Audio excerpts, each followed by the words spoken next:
नमो भगवते वासुदेवाय। श्रद्धालु भक्तों, श्रीमद्भागवत महापुराण के सप्तम स्कंद के 9वां अध्याय के अंतर्गत प्रहलाद जी के द्वारा नृसिंह भगवान की स्तुति का वर्णन है। इसके पहले 8वां अध्याय समाप्त हो चुका है।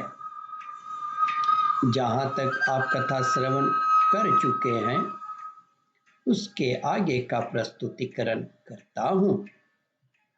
श्री नारद जी कहते हैं, महाराज युधिष्ठिर, इस प्रकार ब्रह्मा, शंकर आदि सभी देवगण नृसिंह भगवान के क्रोधावेश को शांत न कर सके और न उनके पास ही जा सके।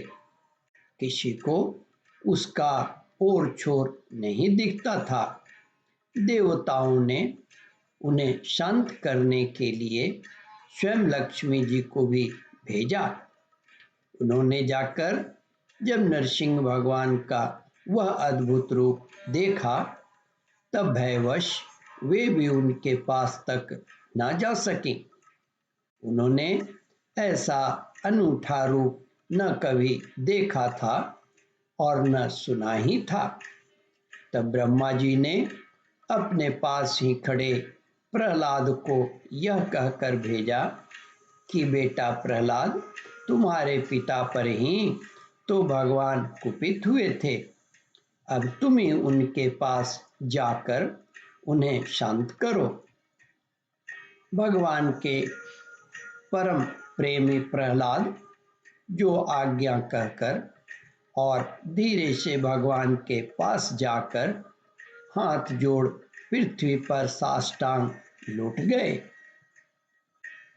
नृसिंह भगवान ने कहा कि नन्हा सा बालक मेरे नृसिंह भगवान ने जब देखा कि नन्हा सा बालक मेरे चरणों के पास पड़ा हुआ है, उनका हृदय दया से भर गया।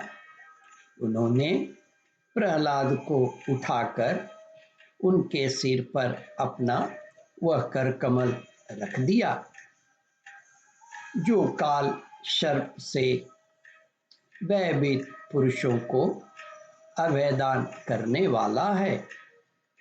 भगवान के कर कमलों का स्पर्श होते ही उनके बचे खुचे अशुभ संस्कार भी झड़ गए। तत्काल उन्हें परमात्मा तत्व का साक्षात्कार हो गया। उन्होंने बड़े प्रेम और आनंद में मग्न होकर भगवान के चरण कमलों को अपने हृदय में धारण कर लिया। उस समय उनका सारा शरीर पुलकित हो गया था। हृदय में प्रेम की धारा प्रवाहित होने लगी और नेत्रों से आनंदाश्रु झरने लगे। प्रहलाद जी भावपूर्ण हृदय और निर्निमेष नयनों से भगवान को देख रहे थे। भाव समाधि से स्वयं एकाग्र हुए मन के द्वारा उन्होंने भगवान के गुणों का चिंतन करते हुए प्रेम गदगद वाणी से स्तुति की। प्रहलाद ने स्तुति करते हुए कहा, ब्रह्मा आदि देवता, ऋषि मुनि और सिद्ध पुरुषों की बुद्धि निरंतर सत्व गुण में ही स्थित रहती है। फिर भी वे अपनी धारा प्रवाह स्तुति और अपने विविध गुणों से आपको अब तक भी संतुष्ट नहीं कर सके। फिर मैं तो घोर असुर जाति में उत्पन्न हुआ हूँ। क्या आप मुझसे संतुष्ट हो सकते हैं? मैं समझता हूँ कि धन, कुलीनता, रूप, तप, विद्या, ओज, तेज, प्रभाव, बल, पौरुष, बुद्धि और योग, ये सभी गुण परम पुरुष भगवान को संतुष्ट करने में समर्थ नहीं हैं। परंतु भक्ति से तो भगवान गजेंद्र पर भी संतुष्ट हो गए थे।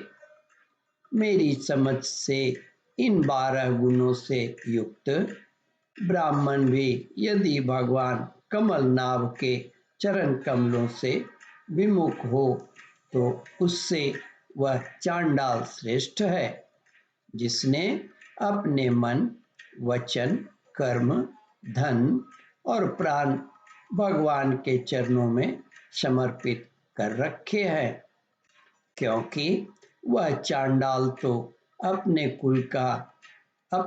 कुल तक को पवित्र कर देता है और बड़प्पन का अभिमान रखने वाला वह ब्राह्मण अपने को भी पवित्र नहीं कर सकता। ओम परमात्मने नमः। श्रद्धालु भक्तों, इस कथा को ध्यानपूर्वक श्रवण, मनन और इसका चिंतन करें। इस कथामृत का रसास्वादन अपने बंधु बांधवों को भी करावे। इस वीडियो को शेयर और सब्सक्राइब करें। ओम परमात्मने नमः।